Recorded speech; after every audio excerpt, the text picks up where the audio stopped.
Hello and good morning and welcome back to MorningLine. Matthew Torres here. With me is with the Property Assessor of Davidson County, Vivian Wilhoite. Wilhoite, I'm sorry. Wilhoite, that's okay. I'm sorry. That's okay, that's okay. I tried to put a little oomph. That was an oomph right there too, no doubt. But yes, Wilhoite. Guys, if you have any questions about the reappraisal process, appealing, reviewing, all of that, she is right here to answer your questions. We'll actually go to the line right now because I believe Mark. Hey Mark, I know you've been waiting. What is your question?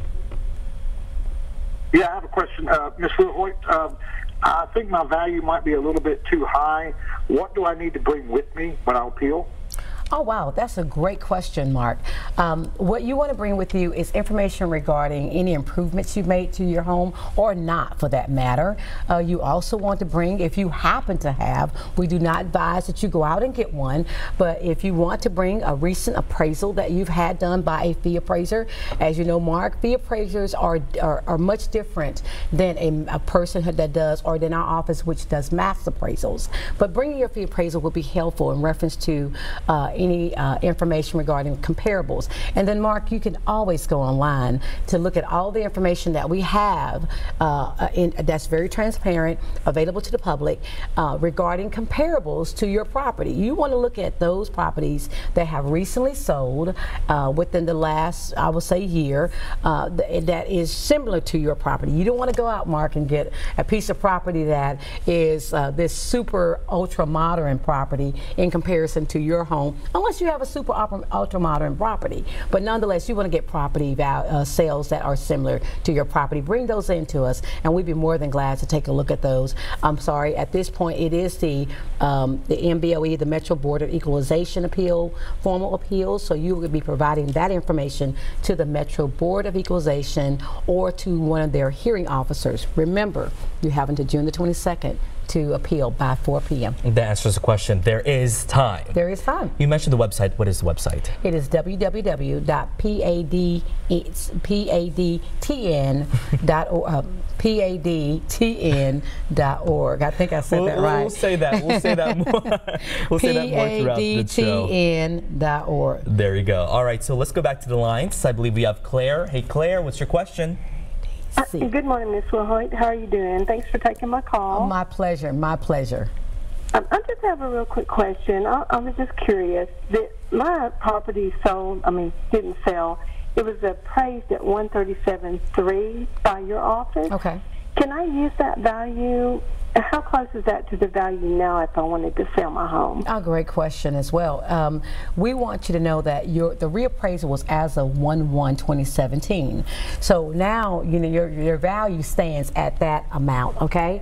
So know that as we move forward in time, our value become pretty much, I wouldn't say antiquated, but it is not at the market value. So right now we are at 90% of market value for commercial and 85% of market value at residential. And so overall is 90% of market value is where we stand. So you may want to take a look at some of the sales that are occurring in your area recently in order to try to arrive at a more closer to value of market that exists. And I want to say that you can go to our website to get those comparables, which is at www.padctn.gov.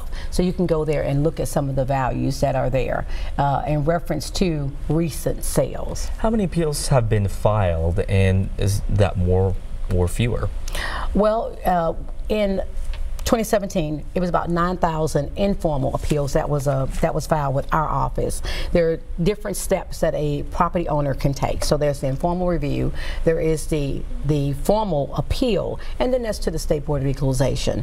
Like I stated before, the informal review is where our office takes a second look at the value and look at some of the information that the property owner will provide to us, because by law we're not required to go into the person's property. We will go into the property when they provide us with some information that is substantial for us to go, such as the fact they've made an improvement that we're not aware of, or God forbid there's been some type of fire that has occurred in the home, it hasn't been repaired, or either they haven't had any type of improvements to their property in a number of years. So we will go out and take a look at the home in the informal review status, and then we'll make an adjustment at that point if necessary, or no adjustment at all. It just depends. And then they have now the Metro Board of Equalization. What do you guys exactly look at? We look at the size of the property. You know, we could have that wrong. We may have the square footage incorrect when I say size.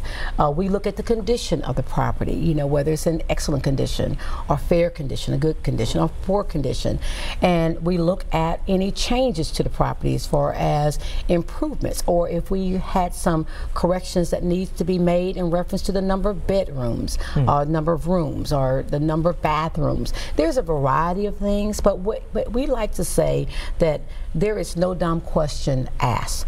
So come with us with your information. Let us talk about it. Let us take a look at it. And that was the informal review status. Of course, the same thing happens at the formal appeal status. The difference is it is before an independent board with their either their hearing officer. So it's just a matter of you're at two different places that are looking at the information that the property owner is providing. And then finally you have, well, not really finally, but the next step after the Metro Board of Equalization is the State Board of Equalization, and that is at that level where a person can appeal to the state of Tennessee. And then of course you can go all the way up to the Supreme Court if you want to, if you have that type of time. Yeah, I feel like you want to, so therefore you could just go to the Supreme Court, right? Well, we feel like you wouldn't have to. Seriously, we like to take a look at what the property owner is providing, and we want to be fair. That is really what we want to do. I'm literally just putting this in my head. Once I do get that property, I'll make sure to always keep this in mind. Oh, we have plenty of them out there. Well, we may not have as many, but hey, we want you to be in Davidson County, no doubt. All right. Well, Vivian, we have several callers now. All right, Pam, thank you for calling. What's your question?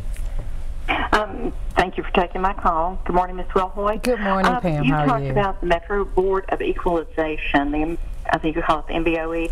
Who appoints the members for that Metro Board? Oh, excellent question as well. The Metro Board of Equalization, as I stated before, is an independent board, and the board provides their decisions on values or information that's brought before them by the property owner.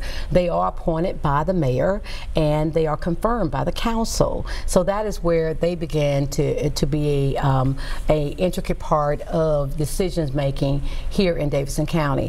As a matter of fact, the new board is going to be appointed, possibly confirmed, excuse me, on tonight, as a matter of fact. And those who have been named by the mayor to be confirmed will be presented to the Metro Council. Now, how many board members are there, and are there kind of just specific backgrounds, or what's the makeup? Yes, well, as far as the 5 board members, there is not a requirement in reference to any type of certification. They are just good citizens of Davidson County, and of course that's the key thing, that they live in Davidson County. However, with the hearing officers, they are required to be certified, whether it be residential or commercial evaluation or what have you. In the past, the state government, which is what our office is governed by, the state government Department of Property Assessment.